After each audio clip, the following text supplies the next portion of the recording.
Hello guys, मेरा नाम है सागर। इस एपिसोड की स्टार्टिंग में और वो अपने मन में कहती है, अब मुझे पता चला कि मेरे भाई पे हमें से चीट किया गया। उसे बताया गया कि मैं घर से भाग गई हूँ और उसे पूरा सच कभी नहीं बताया गया।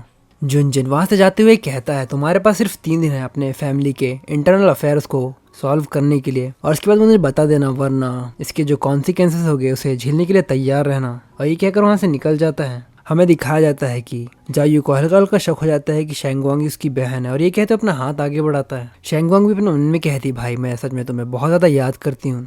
फूजाओ कहता है, मिस प्लीज़ कार में आके बैठ जाइए, लेकिन शेंगवांग उसकी कोई भी बात नहीं सुनती और वहाँ से आगे निकल जाती है। जुनजिन उसका हाथ पकड़ता है और उसे उठा लेता है। शेंगवांग कहती है, मुझे जाने दो, तुम मुझे यहाँ से जाने दो, लेकिन जुनजिन उसकी कोई भी बात नहीं सुनता, उसे कार में बैठा देता और कहता है, चलो आप मान भी जाओ, पहले हमें घर जाना है। शेंगवांग कहती है, जुनजिन अगर तुम मुझे जाने नहीं दोगे तो मैं तुम्हें पंच करूंगी। जुनजिन उसके माथे को चूमता और कहता है, ठीक है, बस कार में मेरा इंतजार करो और तुम जितना चाहे मुझे उतने पंच मार सकती हो। इसके बाद हमें कार में दिखाया जाता है शेंगवांग शांति से बैठी होती है। जुनजिन उसके थोड़ा नज़दीक होता है। ये देखकर वो थोड़ा और ज़्यादा इमोशनल हो जाती है और कहती है, मुझे छूना बंद करो, लेकिन जुनजिन उसकी कोई बात नहीं सुनता, उसे अपने तरफ कर लेता है। और वो गुस्से में कहती है, क्या तुम वही नहीं हो जो चाहते थे कि मैं तुम्हें छोड़कर चली जाऊं? यहाँ तक कि तुम मुझे देखना भी नहीं चाहते थे, तुम ये तक चाहते थे कि मैं इस दुनिया को छोड़कर ही चली जाऊं, और आखिर तुम मुझे अब गले क्यों लगा रहे हो? क्या तुम्हारा कोई आत्मसम्मान नहीं है?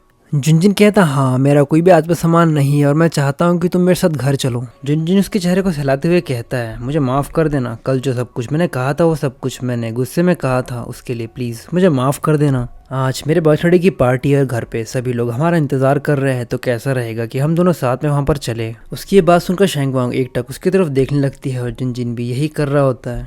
शेंगवांग अपने मन में कहती है, मैं भी आज तुम्हें तुम्हारे बर्थडे के लिए प्रेजेंट देना चाहती थी। और वो कहती है, कल जो मैं वॉयलेट पेपर जला रही थी वो मैं तुम्हें श्राप देने के लिए नहीं कर रही थी, वो तो बस मैं अपने फ्रेंड के लिए जला रही थी। जुनजिन कहता है, लेकिन अगर तुम्हारे उस दोस्त का नाम पड़ा जाए उल्टे तरफ से तो वो मेरा नाम ही होता है। शेंगवांग कहती है, अगर तुम्हें मुझ पर भरोसा नहीं कि मैं सच कह रही हो तो तुम फूजाओ से कहकर इन्वेस्टिगेशन करवा सकते हो कि 10 साल पहले किसी ने मेरी जान बचाई थी। फूजा कहता है, यस सर, मिस ये सही कह रही है, मैंने इन्वेस्टिगेशन करी और मुझे पता चला कि मिस ये सही कह रही है। जुनजिन उसे गले लगा लेता है और मन में कहता है, इससे कोई मतलब नहीं पड़ता कि वो इंसान कौन है, मैं तो बस इस चीज़ से खुश हूँ कि वो सारी चीज़ें मुझसे एक्सप्लेन कर रही है, वो भी अपना दिल खोल कर। फूजाओ जुनजिन की तरफ टैबलेट आगे बढ़ाता और कहता है, यंग मास्टर, मिस ये झूठ नहीं बोल रही है, 10 साल पहले यही हुआ था। किन ये जिन्होंने मिस ये की जान बचाई थी 10 साल पहले, और इस चीज़ की न्यूज़ भी आई। जुनजिन उस टैबलेट को अपने हाथ में लेता है जिसमें पढ़ता है वो उस बंदे के बारे में जिसने शेंगवांग की जान बचाई थी। तो ये एपिसोड यहीं तक। अगर आपको एपिसोड पसंद आया तो प्लीज़ इस एपिसोड पे लाइक और कमेंट करके ज़रूर बताइए और चैनल को सब्सक्राइब करना ना भूलिए।